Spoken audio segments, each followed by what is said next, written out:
Hello everyone. My name is Nakongo Teddy, and I'm going to present a cybersecurity assessment that I conducted for Acute Investment Company Ltd. So I'll walk you through what I found, what it means for the business, and exactly what needs to be done in order to fix it. So here is what I'll cover. It's a security framework that I used, a risk register of 7 threats, then lab findings, basically showing 2 vulnerabilities that I actually tested, then how Acute Investment Company's data is, and how it should be encrypted, what to do during a breach, and then digital forensics, basically. Then finally, a prioritized list of recommendations. So before I get into the specific risks, so I want to ground everything in a simple framework, which is the CIA Triad. So it stands for confidentiality, integrity, and availability. And these are the main 3 things that every security decision must protect. So for acute investment companies specifically, so confidentiality means that only the right staff and clients can see investment portfolios and personal data. Then integrity means that transaction records and account balances can never be tampered with. And then with availability, it means that if the system is down, that means that staff cannot serve the client, which is directly costs the business money. So that brings me to our risk register, where I identified 7 cybersecurity risks that are facing Acute Investment Company. So each of these is scored by multiplying the likelihood by impact. So the maximum score that I used was 25. And then, as you can see from the slides, the higher the bar, the more the urgent of the risk. So 2 risks, they scored 20 out of 25, and I'm classifying those as critical. So the first is weak authentication, where Acute Investment Company's login systems has no multi-factor authentication, and it has no lockout after failed attempts. Then the second one is SQL injection, which is a vulnerability in the web application that could allow the attacker to extract the entire client database with a few keystrokes. So I'll show you both of these in the next slides. So for more risks, scored between 10 and 25, which is high and medium respectively. So these ones are covering encrypted data in transit, misconfigured cloud storage, unpatched softwares, and staff phishing exposure. And then finally, Acute Investment Company has no incident response plan. So meaning if, let's say, a breach happens today, nobody knows what to do in that case. Then all these 7 risks, they are fixable, and most of the fixes are free, like I'm going to be recommending. So let's move on to the first vulnerabilities. So now let's see one of the critical vulnerabilities, which is SQL injection. So SQL injection is when an attacker types a specially crafted phrase into the login box, and then the system responds by giving them full access without requiring them to input a password.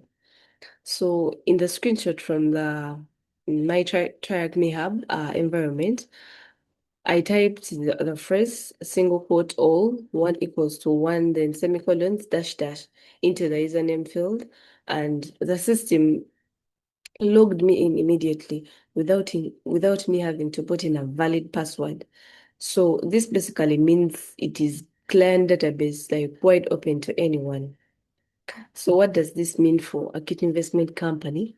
First of all, the attacker could extract every client's name, their account balance, transaction records in just minutes.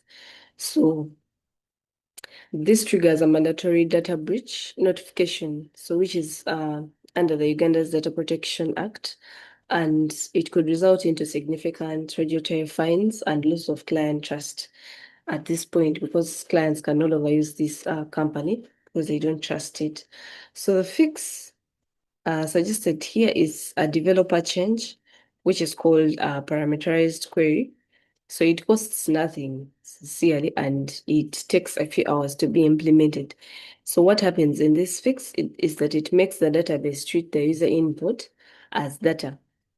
Like instead of it seeing it as a command, it is now treated like data, so it cannot be executed. So then the second vulnerability is weak authentication. So Acute Investment Company currently uses a basic username and password way of logging in. So there is no second factor and there is no limit to how many times one can try logging in the system. So using a brute force tool, it is called Hydra. In my lab, I used in TryHackMe. So I was able to automatically cycle through thousands of passwords, like you can see in the screenshot. I was able to cycle through those like very many password combinations because there is no lockout. So the tool just keeps trying until it found the correct one. So in a real attack, in a real like system, when it is attacked, this simply takes just a minute. And this is very, very dangerous, particularly dangerous because it does not require any technical skills. These tools are freely available online, so anyone can acquire it and then use it in any way they want. So the fix suggested here is multi-factor authentication. In this case, even if the attacker correctly guesses the password, they will need, let's say, a one-time code from the employee's phone, which they cannot access. So Google Authenticator is a free tool and it can be set up within 30 minutes in order to overcome this risk. So it combined with an account lockout policy where, let's say, you try to log in 5 times and you have failed, then you are locked out of the system, let's say, for 15 minutes. So in this case, the attack can become nearly impossible. So moving on, we have encryption. So about encryption, mm, how Acute, this is all about how Acute Investment Company's data is protected, that is during transit and at rest. So data in transit simply means that moment when the client types in their login credentials or details, and then they press enter. At that point, if Acute Investment Company does not have HTTPS, which is a secure protocol for our website, that means those credentials, they travel across the internet, like let's say a postcard, meaning they are readable by anyone who intercepts them on the network. So the fix in that case is a transport layer security certificate. So this is what brings the padlock symbol in the browser, like you can see in the screenshot on the slide. So that's what brings up that padlock on the website. So the tool that we can use here is Let's Encrypt. For it, it provides these certificates for free, and the installation also takes about 30 minutes to be done. Then data at rest simply means information sitting, let's say, on a server or a laptop. So if that device is stolen, all may be accessed by the attacker. The unencrypted data can be read immediately. So that is where I suggest the Advanced Encryption Standards, which is the AES 256 encryption. It is basically used by banks and governments worldwide. So for it, it scrambles this data so that without the correct key, it's completely unreadable. The attacker himself cannot read it. So most cloud providers offer this as a one-click setting. So it's just a one click and you're done with setting up all that security on the website. So both of these solutions are free and they should probably be in place like in a short period of time. So now when it comes to the incident response, here we are looking at what happens when, despite all these controls we've talked about, let's say in the previous slides, something still goes wrong. So that is where the incident response plan comes in play. So I'm going to walk you through a realistic scenario let's say it's our Monday or Wednesday or any other day, and then Acute Investment Company's IT administrator reviews the overnight logs and sees like 45 failed login attempts between, let's say, 2 and 3 a.m., which is abnormal time, which is not working hour time. So then these attempts are followed by one successful login with an IP address that is not known to the company. What does that mean? That client data may have been maybe accessed by someone who is not authorized. So what do we do in this case? Here we have the 5 steps that we use to respond to this. First, we detect. In detection, we confirm the login was not like unauthorized staff member. So that is where we identify the IP address. Then second, we contain it.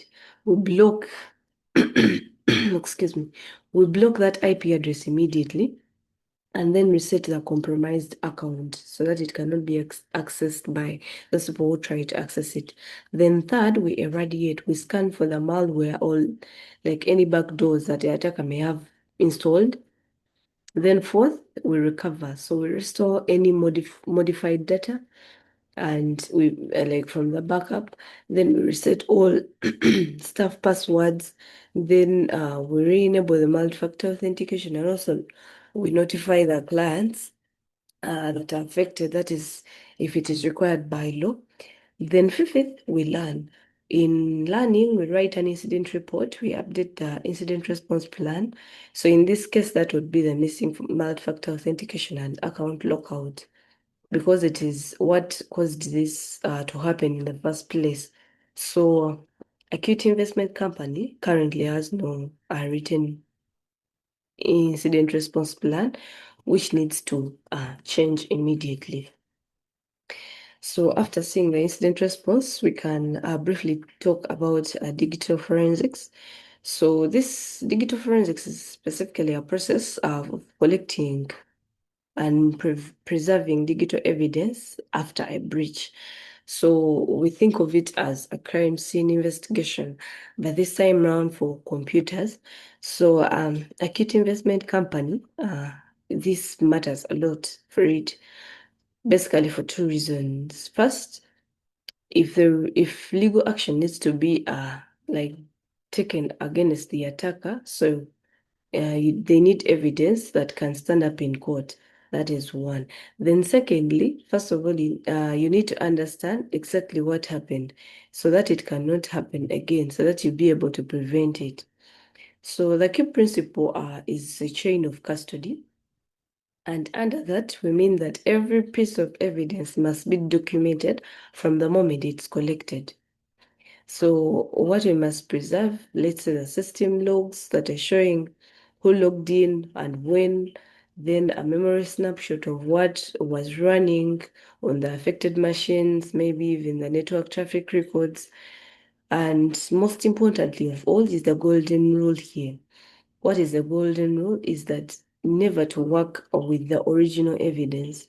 So we always need to make a copy first, and there are free tools that can help us with this. We have a forensic toolkit, or what we call the FTK imager, which can do this. Make a copy and then start using the evidence that is collected.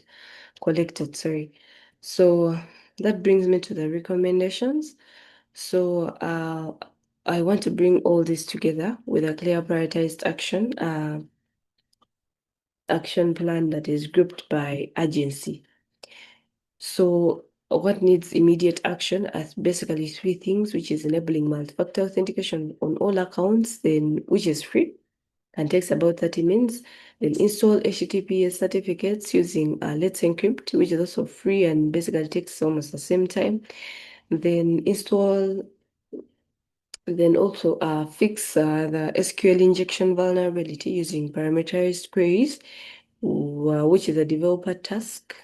Basically needs no licensing fees, so there is no cost over that. So maybe in the next month, there is need to do auditing on cloud storage settings and then disable public access. This is also free, like I said, and it's basically a one-click setting. Then automatic updates and run the vulnerability scans using OpenVAS. It's also a free tool. And then run phishing awareness sessions for all staff. Here we can also use the Know Before tool that has a free tier that you can introduce to the staff. Then in a long term, we create a written incident report plan and then test it with the tabletop exercise. Then we also establish forensic evidence preservation policies and also schedule quarterly vulnerability scans. So I want to emphasize that every immediate action is free, and the three most important fixes, they cost nothing except a few hours of staff time. Then to close, as I conclude, Acute Investment Company is widely operating with significant but fixable vulnerabilities. So the two most critical are SQL injection and weak authentication. So this could be exploited like anytime. So, but with the three actions implemented immediately, Acute Investment Company's risk response drops dramatically. So my role here was not to find like every possible vulnerabilities, but it was to give a clear, honest picture of where Acute Investment Company stands and a practical path forward. So I believe Acute Investment Company can move on from vulnerable to resilient, like quickly and at a very low cost, with the recommendations are provided in this presentation. But what I want to be transparent about is that these recommendations the solutions that I've outlined are all free, and they will significantly reduce acute investment risk exposure. That is immediately. But however, I want to be clear that these free tools are just a starting point and not a permanent strategy. So as Acute Investment Company grows in and handles like let's say more client data, so the company should consider investing in enterprise-grade security solutions that offer dedicated support, these service legal agreements, and also more advanced features. So what I am recommending is what gets Acute Investment Company protected for now, while they do plan for a security budget. Thank you for listening. That is all I had. So. But before I go, I want to show a little bit of the practical bit. Let me share a different screen. The practical bit of some of the lab environments that I worked with. So here we have a TryHackMe room for SQL injection.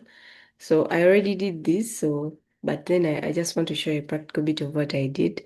So here it's an authentication bypass. So we see that one can log in even without the right credentials. So here we're going to use the SQL query uh, that is we put it in the login, which is an apostrophe in all equals to this, and then it's an SQL payload, and we can simply put in any password we feel like we want. It doesn't have to be the right one. So we press login, and here we realize that we've been allowed in. We've been allowed in. We've been allowed in the system without having the right password. Just with because this is treated, because the command we've used is treated as a command instead of data. So as I talked of earlier, the fix for this is parameterized query, where the input we put in is treated as data and not as commands. So I'm going to show you another lab in TryHackMe still. So another one I want to show about is this. So before I go to the login where we have authentication bypass, I want to talk about this padlock, which is encryption. This means that the website is using HTTPS certificates to secure the website. So here on the authentication bypass, we're going to try register a different admin account using any password we want. So we are trying to disguise ourselves as admin, but altering the letters, maybe trying capitals and small letters to trick the website. So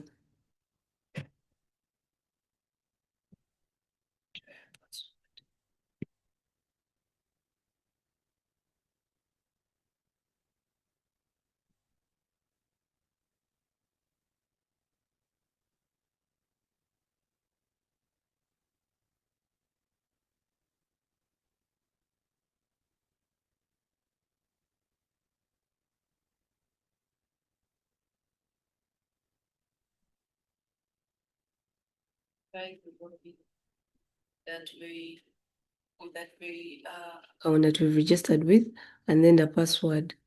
So we realize that we are able to access the account dashboard as the admin. So we are able to do anything we want to do here.